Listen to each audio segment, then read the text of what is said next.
요한계시록 계속 하고 있는데 오늘은 소아시아 7교회 중 네 번째 교회 두아드리아 교회를 살펴보도록 하겠습니다. 두아드리아는 이제 지도에서 보는 것처럼 버가모에서 동남쪽으로 65km 떨어진 곳에 위치해 있었습니다. 지난주에 버가모는 서머나 도시와 쌍둥이 같은 도시다라고 말씀을 드렸죠. 그래서 그리스 로마의 신전과 또 황제를 위한 신전을 서로 먼저 만들기 위해서 앞다투었던 도시가 서머나와 버가모라고 했습니다. 그러니까 서머나와 버가모를 좀 같이 우리가 이해하면 좋듯이 두아드리아는 아직 우리가 살펴보지는 않았지만 라오디게아와 같이 연결하면 좋습니다. 왜냐하면 두아드리아랑 이제 라오디게아는 이제 길드, 즉 노동조합이 발달한 곳이기 때문입니다. 그래서 이제 두아드리아에서 발달한 상업은 구리 세공과 염색업이었어요. 머리 염색 말고 옷 염색입니다.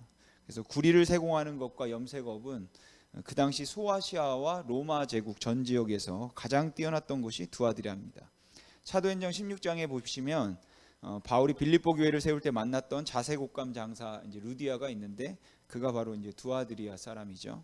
그래서 자색은 이제 그 당시에 굉장히 귀한 염료입니다. 염색하기도 힘든 색이고. 그런데 그때 당시 두아드리아는 그런 이제 염색업이 발달했고 따라서 옷을 만드는 기술과 또 봉제업도 발달했습니다. 그렇게 상업이 발달한 두아드리아는 지역에서는 장사를 하기 위해서는 반드시 이제 노동조합에 가입해야만 합니다. 멤버십이 있어야지만 장사를 할 수 있는 거예요. 뭐 지금도 같은 직종의 협회 같은 것들이 있죠. 지역에 보면. 그래서 협회에 가입되어 있지 않으면 이제 불이익을 받고 하는 걸로 알고 있습니다.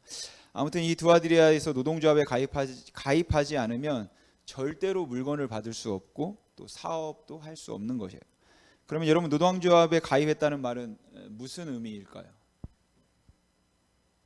여러분 노동조합에 가입이 승인되는 경우는 내가 로마의 황제에게 주라고 고백하는 로마 황제를 숭배하는 사람들에게만 이제 길드 가입이 승인됩니다. 그래서 그리스도인으로서 이곳에서 사업한다는 것은 굉장히 어려운 거죠. 여러분 장사를 하기 위해서는 매일 아침 트림나스 신전에 가서 아폴로시여 오늘도 우리에게 축복해 주시옵소서 그렇게 예배드린 다음에 물건을 받아서 이제 하루 장사를 시작하는 겁니다. 그런데 그리스도인입니다. 그럼 이렇게 이방 신전에 가서 예배드리고 이제 물건을 받아 장사하는 것이 절대 쉽지 않은 것이죠. 그럼 이런 분위기에서 그리스도인으로 산다는 것은 어떤 삶이었을까요? 나는 굶어 죽는 한이 있어도 황제에게 절대로 또 아폴로 신에게 절대로 절하지 않겠다. 그래서 당하는 핍박, 박해, 가난, 불이익 이것을 감당할 수밖에 없는 그런 삶을 이제 살 수밖에 없는 거죠. 이것이 두아드리아 지역 속에서 살아가는 이제 교회의 모습이었습니다. 두 번째로 이 두아드리아 지역에는 아까 말씀드렸지만 정말 유명한 신전이 트림나스 신전이 있었습니다. 이 트림나스 신전은 제우스의 아들인 아폴로를 섬기는 신전이었습니다. 그래서 두아드리아 지역에서 신의 다른 이름은 신의 아들이에요. 그러니까 신의 아들이라는 말이 이 두아드리아에서 굉장히 유행했던 단어죠. 근데 오늘 두아드리아 교회에 편지하면서 예수님을 어떻게 표현하고 있습니까? 우리 18절 말씀 같이 한번 읽어보겠습니다. 시작. 두아드리아 교회 사자에 편지하라.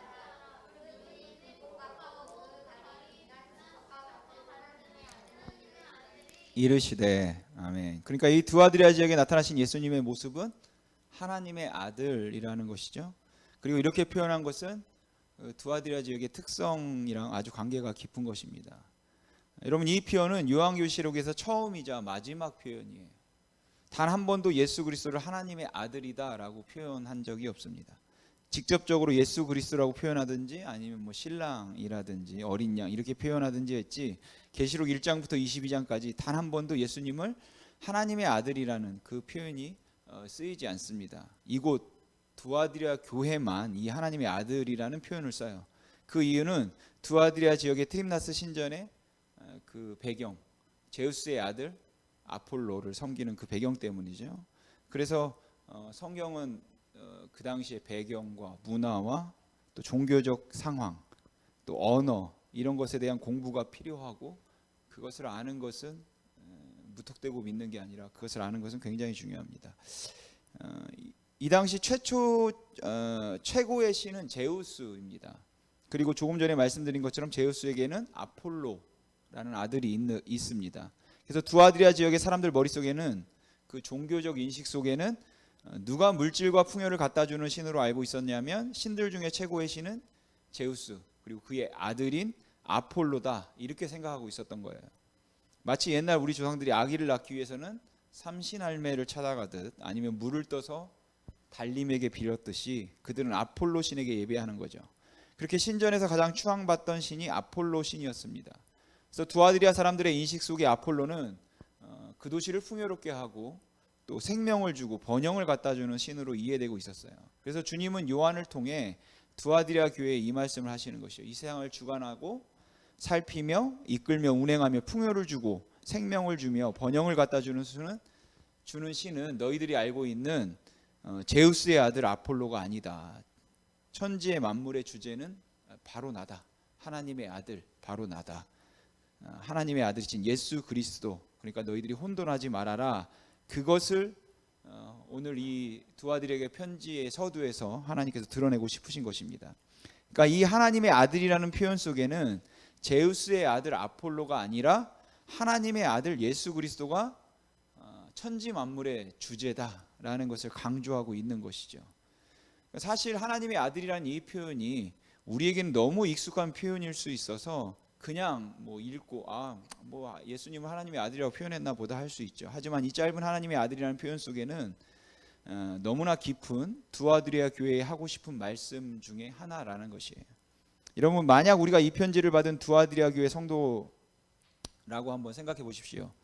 그러면 어떻게 생각했을까요? 이 말씀을 들었을 때 그래 맞지 제우스의 아들이 풍요를 주고 세상을 주관하고 생명을 주며 번영을 주는 참신이 아니라 하나님이 말씀하신 것처럼 성경이 말하는 것처럼 이 세상 모든 것을 창조하신 분은 오직 한 분 내가 믿고 의지하는 하나님의 아들 예수 그리스도밖에 없다. 내가 이렇게 어렵게 이 땅 가운데 살아가고 있는 것은 바로 그 예수 그리스도를 믿는 믿음 때문이지 마치 하나님이 창조주다. 그래서 내가 신앙 버리지 않고 내가 믿음 지킬 수 있는 이유는 바로 그 하나님의 아들 예수 그리스도지. 나 지금 잘하고 있는 거 맞다. 이것을 다시 한 번 더 확인할 수 있는 것이고 큰 힘이 되었을 것입니다. 그리고 다시 한번 결단하고 또 그 믿음을 지켜나갈 수 있었겠죠. 계속 18절을 보시면 예수님을 표현하면서 또 뭐라고 하고 있습니까? 그 눈이 불꽃 같고 그리고 그 발이 빛난 주석 같은 하나님의 아들이다 라고 하죠. 그럼 왜 불꽃 같은 눈으로 나타나셨을까요? 사슴 같은 눈망울이 아니라 왜 불꽃 같은 눈으로 나타나셨을까요? 23절을 보면 우리가 알 수 있죠. 본문 23절을 보시면 같이 한번 읽어보겠습니다. 시작.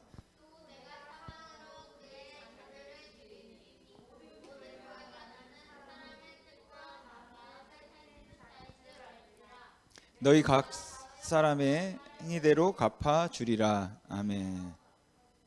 여러분 이 두 구절만 가지고 두아드리아 죄를 한번 추측해 보면 겉으로 드러난 죄일까요? 속으로 숨겨진 죄일까요?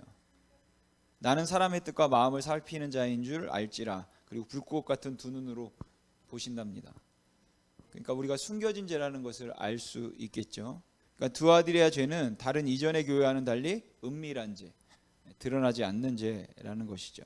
근데 이 두아드리아 교회를 향한 칭찬도 있죠. 19절 말씀 우리 같이 한번 읽어보겠습니다. 시작. 내가 내 사업과 사랑과 믿음과 섬김과 인내를 나누니 내 나중 행위가 처음 것보다 많도다. 내가 내 사업을 안다고 하니까 분명 그리스도인 중에 사업을 하는 사람이 장사를 하는 사람이 분명히 있었다는 것이에요. 그리고 그 다음을 보면 두아드리아 교회는 교인들끼리 서로 주님의 사랑으로 사랑하는 교회였습니다. 또한 믿음도 좋았는데 여기서 믿음은 추상적인 믿음이 아니라 실제적인 믿음이 많았다는 것입니다. 또 섬기기를 잘하는 교회 중에 하나였습니다. 여기서 말한 섬김은 가난한 자들을 구제하는 그 행위를 말하는 것이죠. 또한 인내가 있었습니다. 여기서 인내는 예수님만 바라보면서 세상의 고난을 참아내는 것을 말하겠죠. 이렇게 사랑과 믿음과 섬김과 인내가 뛰어났던 두아드리아 교회는 어떻게 보면 영적인 내실이 다져진 교회였습니다. 이것이 사람들의 입으로 소문이 났지만 무엇보다 주님이 지금 칭찬하고 있다라는 것이죠. 내가 안다. 내가 너희들이 그렇게 열심히 교인들끼리 서로 사랑한 것 내가 안다. 너희들이 믿음 지킨 것도 잘 지킨 것도 내가 알고 가난한 자들을 섬겨준 것도 내가 안다. 또한 나만 바라보면서 세상의 고난을 참아내는 그 인내를 그리고 너희들의 그 수고를 내가 안다 라고 이제 주님이 말씀하고 계시는 것입니다.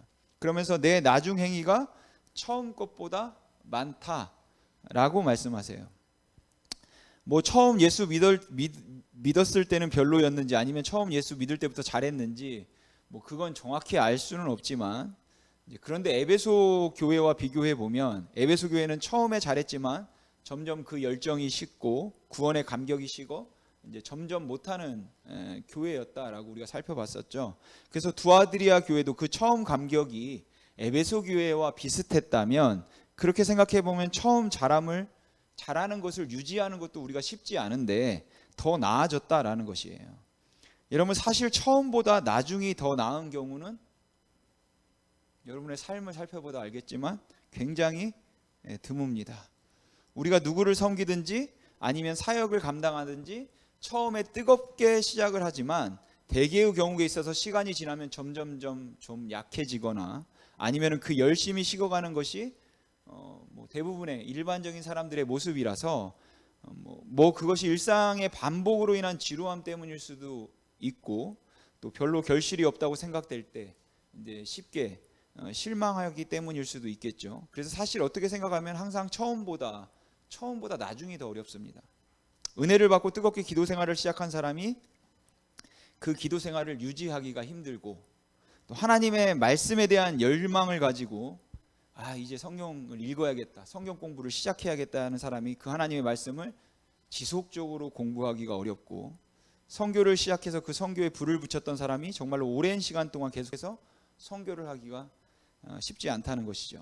처음에 뜨겁게 해도 시간이 지나면 점점 식어지는 것이 보통 사람들이 보여주는 그러한 모습이라면, 여기 두아드리아 교회를 보면 주님께서 내 나중 행위가 처음 것보다 많도다 이렇게 말씀하셨으니까 뭐 저의 약함 때문인지는 몰라도 제가 생각할 때 이것은 굉장한 칭찬이라는 생각이 듭니다. 근데 이 굉장한 칭찬을 받은 두아드리아 교회에 숨겨진 죄가 있었다는 것이에요. 그건 바로 20절에 나오는데 우리 같이 읽어보겠습니다. 시작. 그러나 내가 책망할 것이 있노라. 자칭 선지자라 하는 여자 이세벨을 내가 용납함이니 그가 내 종들을 가르쳐 꾀어 행음하게 하고 우상의 제물을 먹게 하는도다. 아멘. 여러분, 여기 이세벨은 뭘까요? 만일 문자적으로 해석하면 이세벨을 진짜 두아드리아 교회의 성도입니다. 문맥상 정말 그런 이세벨 같은, 이름은 이세벨이 아니겠지만 그런 성도가 있었던 것 같아요. 그러나 이제 이 이세벨을 우리가 상징적으로 해석하려면 이 이세벨은 우리가 이제 구약을 가지고 풀어야겠죠. 여러분, 열왕기 상하에 보시면 북이스라엘의 19명의 왕 그리고 남유다의 20명의 왕이 나옵니다. 여러분, 북이스라엘의 초대 왕은 누굽니까? 죄송합니다. 여로보암이죠. 북이스라엘은 여로보암을 초대 왕으로 해서 19명의 왕이 있었고 9개의 왕조였습니다. 초대 왕 여로보암이 죽고 그 다음에 그 아들이 왕이 되는데 이제 그 아들이 나답이죠. 그리고 여기서 첫 번째 왕조가 끝납니다. 그러니까 구테타가 일어났다는 거예요. 두 번째 왕조는 나답을 죽인 바하사로 시작됩니다. 그리고 이 바하사가 죽고 그 아들인 엘라가 왕이 되죠. 그리고 두 번째 왕조는 이제 여기서 끝납니다. 그리고 세 번째 왕조는 시므리가 세워요. 이 시므리는 가장 짧게 이제 왕을 한 사람인데 거기서 이제 세 번째 왕조가 끝나요. 또 구테타가 일어납니다. 7일 만에. 그리고 네 번째 왕조가 시작되는데 바로 세 번째 왕조 시므리를 죽이고 왕이 된 사람 오므리입니다. 이런 북이스라엘의 역사를 살펴보면 첫 번째 왕조, 두 번째 왕조, 세 번째 왕조까지는 이제 죄가 하나예요. 여러분들이 성경을 읽어보시면 알겠지만 물론 많은 죄가 있었죠. 그러나 하나님께서 대표적으로 다스리는 죄는 세 번째 왕조까지는 하나였습니다. 바로 여로보암의 죄. 그럼 여로보암의 죄는 뭡니까? 북이스라엘과 남유다로 나눈 다음에 북이스라엘 백성들이 남유다로 가서 성전에 제사 드리고 돌아오지 않을까 봐 여로보암이 베델과 단에 금송아지를 만들죠. 그래서 금송아지라는 우상을 만들어 섬기게 한 것, 그리고 일반 사람들을 하여금 제사장으로 삼은 것, 이것이 여로보암의 가장 큰 죄입니다. 그러나 하나님이 다루시는 북이스라엘의 죄악은 세 번째 왕조까지는 이 여로보암의 죄 하나였어요. 근데 네 번째 왕조부터 달라지기 시작합니다. 여러분, 네 번째 왕조의 시작은 오므리입니다. 그리고 이 오므리는 열왕기 상에 보시면은 별로 강조되어 있지 않아요. 전혀. 근데 사실 오므리는 정치, 경제, 사회, 문화에 전반적인 영향을 끼쳐서 북이스라엘의 기초를 놓은 북이스라엘의 어떻게 보면 가장 위대한 왕이에요. 그래서 성경책 이외의 다른 역사서를 공부하면 이 오므리가 이스라엘에 하면 다윗이 대표적인 왕인데 다윗처럼 대단한 왕으로 나옵니다. 그런데도 불구하고 구약 성경에서 오므리는 별로 강조되지 않죠. 이런 오므리가 왕이 되었을 때 여기 지도를 보시면 이스라엘이 북이스라엘이고 아래 유다가 남유다인데 여러분들이 보실 때 왼쪽이 지중해죠. 근데 이 해안가를 블레셋이 점령하고 있었어요. 해안가 대부분을 블레셋이 차지하고 있었습니다.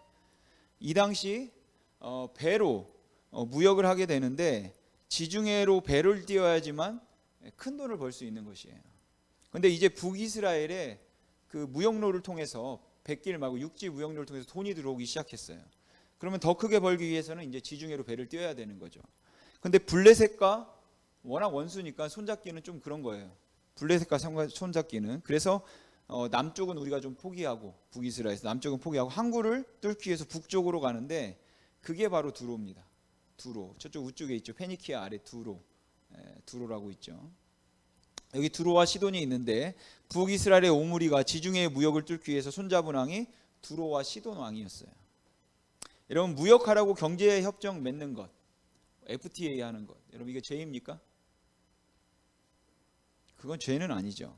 그러니까 오므리가 두로와 시돈 왕과 손잡은 것은 죄는 아니에요. 근데 여러분, 그 당시 두로와 시돈 왕의 이름이 누구였냐면 옛 바알입니다. 그럼 누굴 신으로 섬겼을까요? 당연히 바알을 섬겼겠죠. 그리고 이 옛 바알과 오므리가 경제 협정을 맺는 거죠. 근데 오므리가 여기까지 갔으면 경제 협정까지 맺는 것까지만 갔으면 죄를 짓지 않는 건데 한 발자국 더 나아갑니다. 그게 뭐냐 하면 오므리에게는 아들이 있었고 옛 바알에게는 딸이 하나 있었는데 그 둘을 결혼시켰습니다. 오므리의 아들은 아까 봤잖아요. 누굽니까? 기억이 안 나시죠? 아합.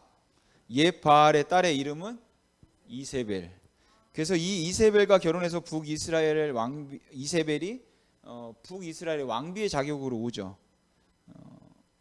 자, 아버지가 바알의 열렬한 숭배자입니다. 그러니까 딸도 당연히 바알 숭배자겠죠. 그래서 오므리 이전까지 그 첫째, 둘째, 셋째 왕조까지는 여로보암의 죄만 주죄였습니다. 바알의 숭배가 그렇게 퍼지지는 않았었어요. 근데 갑자기 오므리가 집권하면서부터, 그리고 자기의 아들 아합과 이세벨이 결혼하면서부터 이 왕비인 이세벨이 들어오면서 바알 신앙을 본격적으로 가지고 오는 것이죠. 여러분, 만약 이 바알 신앙이 민간 신앙으로 들어왔다면, 민간에 퍼지기 시작했다면 그 전파 속도는 분명히 늦었을 겁니다. 그런데 이 바알 신앙이 처음부터 어디에서부터 시작됐냐면은 왕족, 귀족 신앙으로 시작되었어요. 그러니까 왕비가 장려하는 종교죠. 그러면 전파 속도는 훨씬 빠른 거죠. 그 원인이 이제 이세벨입니다. 여러분, 오므리는 정말 정치, 경제, 민생 할 것 없이 두로 정말 잘하는 왕입니다. 다윗처럼. 근데 오므리의 죄는 뭡니까? 이세벨을 용납한 것이에요. 그러니까 여러분, 이세벨을 용납했다는 말이 무슨 말인지 아시겠습니까?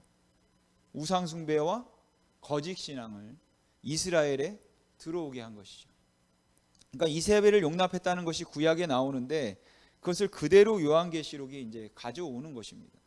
자칫 선지자라 하는 여자 이세벨을 내가 용납함이니 그가 내 종들을 가르쳐 꾀어 행함하게 하고 우상의 제물을 먹게 하는도다 라는 이 말씀을 하는 것이죠. 그래서 이 이세벨을 용납했다는 말은 이 이세벨 때문에 음란하고 문란한 삶을 그들이 살았다는 이야기를 하고 있다고 보면 우리가 맞을 것 같아요. 그러니까 두아드리아 교회가 가지고 있던 심각한 문제는 바로 이 이세벨의 가르침, 이단적인 생각들이 교회 안에 들어와서 당시의 교인들에게 철저하게 훈련되는 모습으로 분명한 삶을 살기보다는 교인들의 삶을 문란하게 만들고 무질서하게 만들어서 그냥 적당히 이 세상에서 타협하면서 적당히 누리면서 적당히 쾌락과 향락을 추구하면서도 하나님을 섬기고 교회에서 봉사하는 것을 그 교회가 용납했다라는 것이죠. 저는 저 자신을 한번 좀 돌아보면서 이 말씀을 생각해 봤습니다. 저는 11조에 관해서는 상당히 관대한 편이라서 11조를 하지 않아도 별 문제가 없을 것이라고 가르치기도 하고, 교인들의 신앙생활에 관해서도 좀 관대한 편이라고 생각합니다. 교인들이 새벽 기도를 안 나오셔도, 수요 예배를 안 나오셔도 저는 뭐라고 하지 않습니다. 제가 그렇게 하는 이유는 아마도 하나님 앞에서 우리 성도님들이 전인적인 삶을 살기를 원하기 때문에 이제 그런 거죠. 그냥 교회만 열심히 나오는 것뿐만이 아니라 가정에서도 자녀들을 돌보는 것도, 또 가정사역을 하는 것도 열심히 해야 되고, 그것도 중요한 하나님의 일이기 때문에, 또한 우리가 직장에서 아니면 사업터에서 성실하게 하나님을 인정하며 살아가는 것도 하나님의 일이기 때문에, 그렇기 때문에 우리에게 주어진 모든 삶의 영역에서 하나님을 영화롭게 하고 우리가 코람데오 하나님 앞에서 살아가는 거니까, 어떤 경우에도 하나님을 의식하고 하나님 앞에서 살아갑시다. 그것을 제가 항상 강조하기 때문이죠. 그러니까 11조가 하나님의 것이라는 주장보다 저의 주장은 모든 것이 하나님의 것이다 라는 주장이고, 주일이 거룩하다는 주장보다는 모든 날들이 거룩한 날이라고 생각하고, 여기에서만의 종교적인 행위가 거룩한 것이 아니라 우리의 삶 전체가 거룩해져야 한다고 그렇게 생각하고, 그리고 그렇게 말하고 싶은데, 문제는 이런 입장이 저도 그 영향을 받는 것 같은데 사람들을 태만하게 만든다는 것이죠. 그러니까 아무것도 안 해도 괜찮은 것처럼 생각한다는 거예요. 11조 안 해도 괜찮습니다 하면은 그냥 하지 말자, 이렇게 아예 헌금하지 말자, 이렇게 되는 거죠. 훈련이 필요할 때 그 훈련의 필요성을 인식하기보다는 그냥 대충 적당히 살아도 문제가 되지 않을 거라고 생각을 해서, 그 전에는 오히려 더 철저하고 엄격했던 사람들에게 그냥 편안하게 정말 마음의 부끄럼 없이 하나님 앞에서 하십시오 라는 그 말의 의미가 어찌 생각하면 그냥 아무것도 안 해도 되는 것처럼 그렇게 생각하게 만들 수도 있다는 것입니다. 예를 들어서 예전에 제가 존경하는 목사님이 한 교회에 부임해서 남편들이 교회에 대부분 안 나오는 것을 보고 금요철화를 없애고 집에 가서 남편들 밥이나 해줘라, 이렇게 했다고 말씀을 드린 적이 있죠. 그런데 그 남편들 대부분이 그렇게 해서 전도가 되었답니다. 근데 만약 그렇게 금요철야를 없애고 집에서 남편을 좀 섬겨주라고 했는데 아내들이 집에 가서 그러지 않고 예배 없으니까 그냥 드라마나 보면서 쉬어야겠다, 남편도 안 섬기고 예배도 안 드리게 되었다면 어땠을까요? 그렇게 할 거면 차라리 예배를 드리는 게 낫겠죠. 여러분, 금요철야를 없앤 것은 그건 남편을 섬기는 그 거룩한 일을 하라고 한 것이지 아무것도 안 해도 좋다는 의미에서 그렇게 한 건 아니다라는 것이죠. 우리가 꼭 선교를 해야 되는 건 아니고 우리의 삶이 선교적인 삶이 되어야 합니다라고 이야기를 하면 우리의 삶이 정말 선교적인 삶이 되어야 한다는 말이겠죠. 그런데 전작 삶이 선교적인 삶이 되지 않으면서 선교를 하지 않아도 되는 구실을 만들어 버린다라는 것이 그 말이. 그러면 이거는 훨씬 더 심각한 문제가 된다라는 거죠. 여러분, 우리의 삶이 기도해야 합니다. 항상 주님께서 쉬지 말고 기도하라고 하셨으니까 우리의 삶은 기도해야 하는 겁니다. 그러니까 우리가 늘 기도하는 마음으로 주님과 동행하는 것이 더 중요하지, 그냥 오전에 30분, 1시간 기도했기 때문에 내가 기도 생활을 잘했다고 생각하고 그것 자체를 경건이라고 생각하는 것은 이원하는 모습입니다 라고 이야기를 하면, 그 말에 너무 동의하는 분들이 정작 기도하는 마음으로 살지는 않는다는 것이에요. 그러면 차라리 기도하는 시간을 정하고 기도하는 게 낫지 않겠냐라는 거죠. 지금 두아드리아 교회가 가지고 있는 문제가 그 이세벨의 가르침에 빠졌다는 그 문제가 바로 이와 비슷한 문제인 것 같다고 저는 생각을 합니다.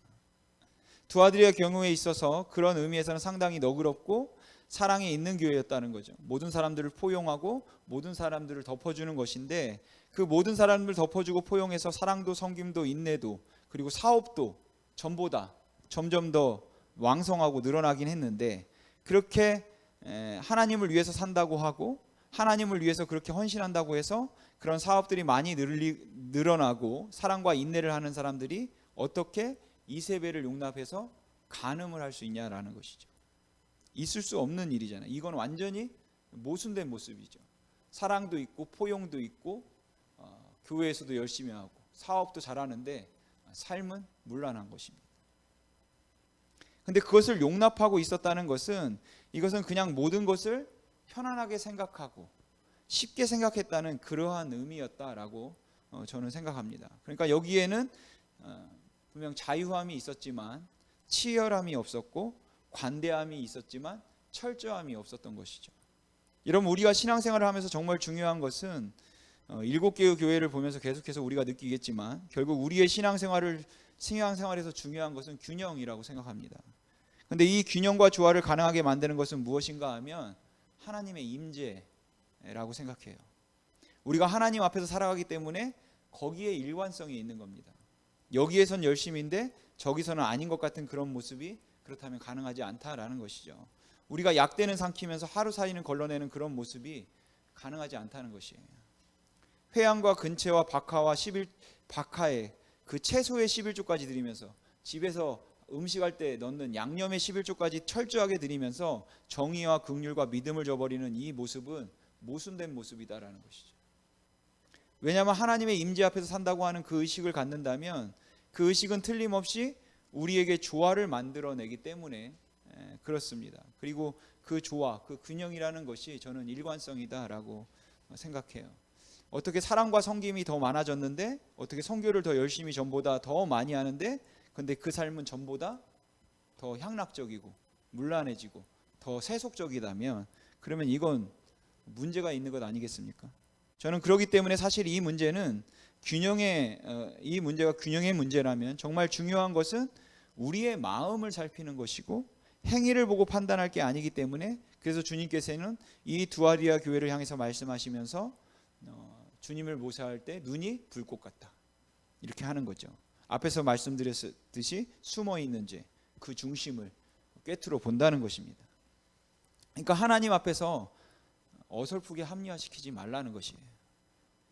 그냥 그것은 내 욕심에서부터 비롯된 것인데도 불구하고 마치 그것이 욕심에서 비롯된 것이 아닌 것처럼 그렇게 미화시키지 말라는 것입니다. 하나님은 불꽃 같은 두 눈으로 다 아신다는 것이죠. 그냥 세상에서 그렇게 누리고 싶고 즐기고 싶고 그래서 향락적으로 살아가고 있으면서 그것을 마치 사랑인 것처럼 그것이 섬김이고 그것이 관대함인 것처럼 말하지 말라는 것입니다.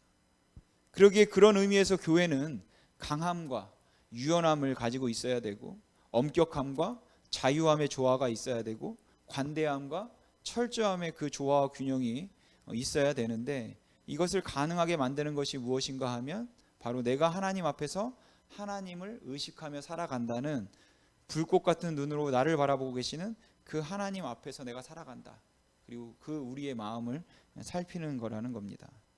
혹시라도 내가 합리화시키고 있는 것은 아닌가? 내가 지금이라도 그냥 내가 편리하고 편한 대로 생각하는 것은 아닐까? 너무 많은 사람들이 그냥 그 태만함이나 게으름을 아니면 하나님 앞에 기도하지 않는 그러한 모습을 마치 삶의 기도라고 말하는 말로 합리화시키려고 하는, 물론 그 삶의 기도라는 말은 너무 맞는 말이죠. 그렇지만 그 말을 내가 왜 하고 있는지는 누가 압니까? 내가 알죠. 내가 지금 게을러서 기도하기 싫어서 그 말을 하고 있는 것인지, 정말 순간순간을 기도하며 살고 싶어서 그 말을 하고 있는지 누가 알겠습니까? 내가 알고 하나님이 아시죠. 그러니까 이 주님 앞에서 타협을 관대함이라고 볼 수 없고 광종을 자유라고 볼 수 없습니다. 그것은 하나님의 눈이 불꽃 같기 때문이죠. 저는 지금도 제가 하나님의 이 불꽃 같은 눈앞에 서 있는가, 그리고 이 교회가 하나님의 불꽃 같은 눈앞에서 정말 하나님 앞에 순수함과 정직함과 진실함과 그 사랑을 가지고 있지만 그럼에도 불구하고 또한 동시에 그 하나님을 어떤 경우도 타협할 수 없는 그 철저함을 우리가 가지고 서 있는가 하는 것이 저에게는 굉장히 중요한 질문일 것이라고 생각합니다. 재미있는 것은 그렇게 주님이 우리의 중심을 통찰해 보시는 분이기 때문에 24절에 말씀하시기를 두아디라에 남아 있어 이 교훈을 받지 아니하고 소위 사탄의 깊은 것을 알지 못하는 너희에게 말하노니 라고 말씀하고 있다는 것이에요. 여기 사탄의 깊은 것을 알지 못하는 것은 성령께서 우리의 깊은 곳을 아셔서 우리를 위하여 기도하시는 것처럼 이 사탄의 깊은 것, 즉 우리 안에 우리는 그냥 잠깐 방신하고 아무 생각도 하지 아니하면 우리는 잘못된 것도 모르고 한다는 것입니다. 우리가 틀린 것도 모를 수 있는 것이 바로 이 사탄의 유혹이 그만큼 깊은 것이기 때문에 그렇다는 것이에요. 이것은 우리가 웬만큼 깨어있지 않고서는 사탄의 깊은 것을 우리가 알 수 없다, 깨달을 수 없다라는 것이죠. 교회도 그리고 우리 개인도 이 사탄의 깊은 것을 좀 우리가 생각한다면, 그것을 통찰할 수 있다면 우리가 지금 무엇을 돌이켜야 하는지 또 무엇을 회개해야 하는지 이런 것들이 그냥 피상적인 것들이 아닌 것 같다라는 것입니다. 행위를 놓고 이야기하는 것이 아니라 그 행위를 가능하게 만들었던 내 마음의 상태가 어디에 있는가 하는 것을 우리가 살펴야 한다는 것이죠. 우리의 마음이 지금 엉뚱한 곳에 가 있는데 겉으로 그럴듯하게 행동하고 행동한다고 그게 무슨 의미가 있겠냐는 것이죠. 우리의 마음이 하나님 앞에서 어디에 서 있는가 하는 것을 우리가 살펴야 한다라는 것이에요. 나는 도대체 무엇을 위해서 사는가? 아니면 나는 지금 무슨 생각을 하고 있는가? 내가 무엇을 궁극적으로 추구하고 있는가 하는 것을 살펴보지 않으면 저는 우리의 욕심은 정말 아름답게 미화시킬 수 있다고 생각합니다.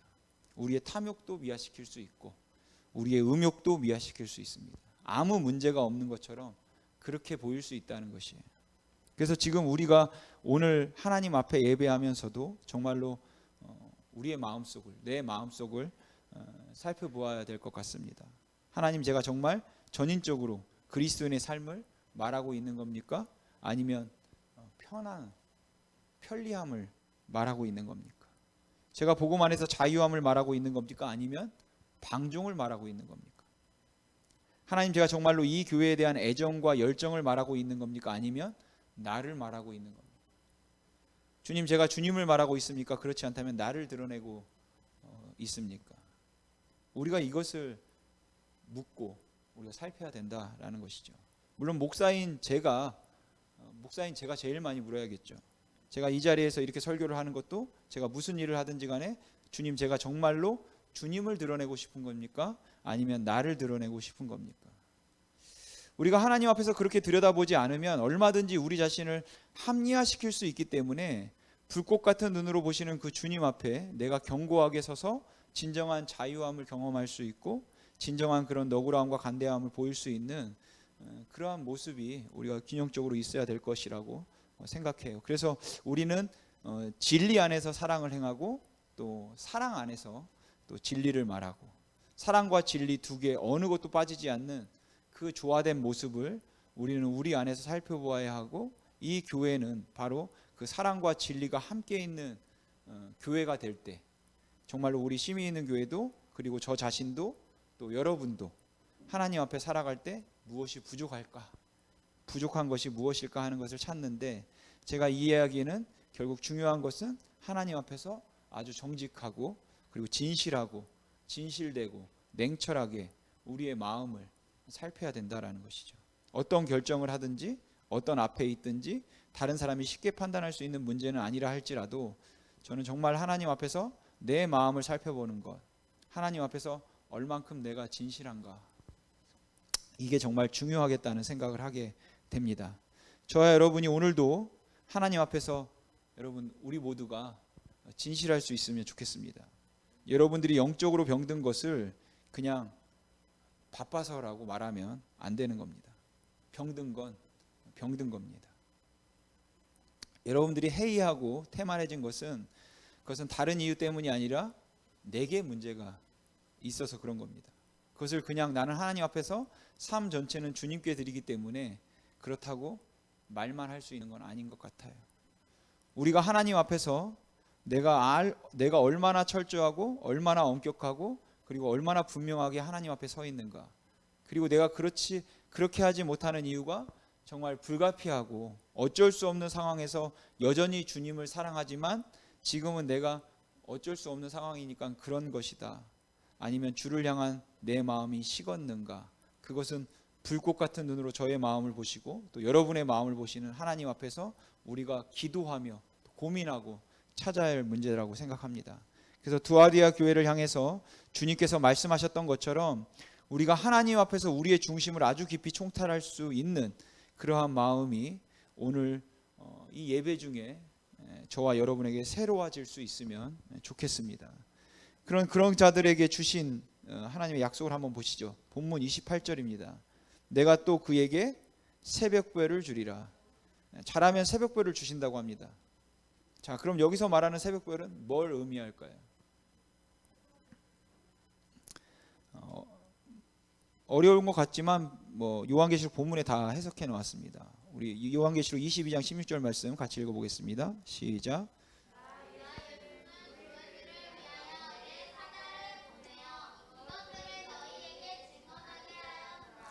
나는 다윗의 뿌리요 자손이니 곧 광명한 새벽별이라 하시더라. 아멘. 그럼 요한계시록 2장에 나온 새벽별은 뭐라고 해석하면 되겠습니까? 근데 이 부분을 사단이라고 해석하는 곳도 있습니다. 새벽별은 무조건 사단. 그렇지 않습니다. 새벽별이 사단으로 해석되는 곳도 있죠, 성경에서. 그러나 여기서 말하는 새벽별은 예수 그리스도예요. 왜냐하면 요한계시록 본문 자체가 그렇게 말하고 있으니까요. 그러니까 너 잘하면은 새벽별을 줄게. 너 잘하면 나를 주겠다. 너 잘해서 이기면 나 줄게. 요한계시록에서는 예수 그리스도 받는 것이 최고의 상급으로 그려져 있습니다. 최고의 상급인 예수 그리스도를 받는 것. 여러분, 우리에게 이것만 있으면 되지 않겠습니까?